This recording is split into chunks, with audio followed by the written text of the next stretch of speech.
Olá!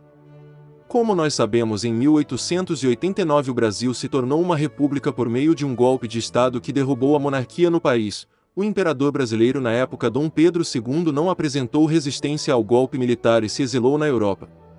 Nesse vídeo vamos supor que, diferente da nossa realidade, Dom Pedro II tenha resistido ao golpe de Estado e lutado contra os republicanos para tentar manter a monarquia no Brasil. Vamos dividir essa história alternativa em dois cenários: um cenário em que Pedro II resista, mas mesmo assim seja derrotado pelos republicanos, e outro cenário em que a resistência de Pedro II tenha sucesso e o Brasil continue sendo uma monarquia. Vamos começar pelo cenário da derrota. Em 1889, Marechal Deodoro dá um golpe e declara a instituição da República no Brasil. Sabendo disso, Pedro II e seus homens de confiança rapidamente organizam uma resistência armada ao golpe. Assim, o exército brasileiro se divide entre as promessas de progresso de Marechal Deodoro com a implantação de uma república no país e entre a reputação do famoso imperador brasileiro como governante do Brasil. Movimentos em todas as partes do Brasil começam a ganhar força, e rapidamente o conflito se estende nacionalmente, tomando proporções de uma guerra civil. Durante aproximadamente 2 anos são travadas diversas batalhas entre republicanos e monarquistas, o que causa uma destruição em massa por todo o país. No início de 1891, as forças monarquistas são derrotadas e Deodoro consegue assegurar grande parte do país. Pedro II poderia ser executado pelos republicanos mais radicais ou poderia acabar fugindo para a Europa quando visse que a derrota era certa. Até o fim de 1891 o Brasil já está totalmente sob o controle dos republicanos, com toda a resistência militar da monarquia tendo sido derrotada. A partir daqui a história do Brasil provavelmente não seria muito diferente da que conhecemos. O país estaria em uma situação extremamente pior do que na nossa realidade por causa do conflito entre republicanos e monarquistas, e voltar ao patamar anterior a isso levaria décadas. Agora vamos para o outro cenário, que é claramente o mais interessante, em que vamos considerar uma vitória de Dom Pedro II e da monarquia. A parte inicial desse cenário é igual ao do anterior. Marechal Deodoro dá um golpe e institui uma república no Brasil. Pedro II resiste rapidamente. O país se encontra dividido em uma guerra entre republicanos e monarquistas. O golpe republicano foi de cunho militar e não possuiu a participação popular. Sabendo de sua boa reputação com a população comum, o gabinete de Dom Pedro II utilizaria em massa de propagandas populares que convocassem a população para lutar ao lado do imperador, conseguindo assim rapidamente que milhares de brasileiros se dispusessem a lutar pela monarquia.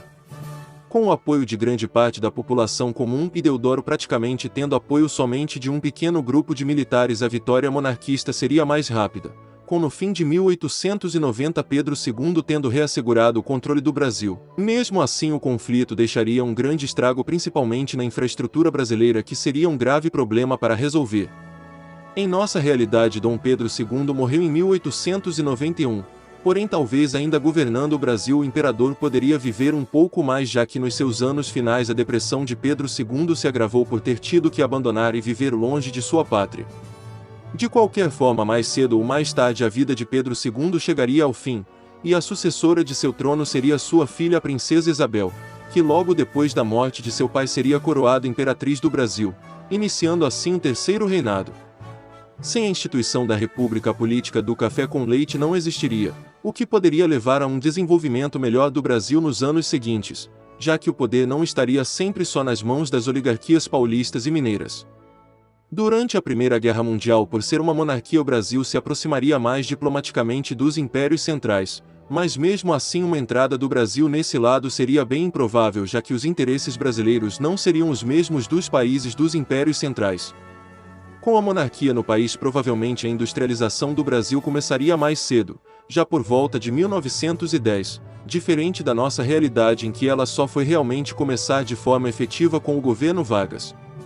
Em 1921 a princesa Isabel morre e a sucessão do trono fica com Pedro Henrique de Orleans e Bragança, que mesmo muito jovem, assim como Dom Pedro II, assumiria o trono brasileiro, iniciando o quarto reinado.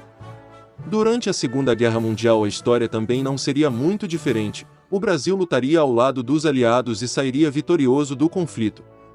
Algo muito importante nesse cenário seria o golpe militar de 1964.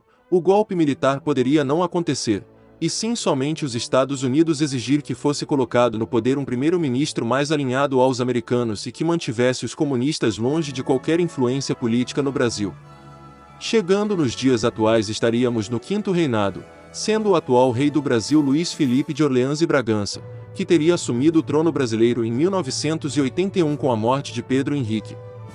Bom, nessa parte final do vídeo vou deixar a minha opinião sobre o que eu acho que aconteceria e como seria o Brasil atualmente. Acredito que continuando uma monarquia o Brasil poderia ter tido um progresso maior durante sua história, com processos de industrialização e desenvolvimento mais amplos do que os que realmente ocorreram.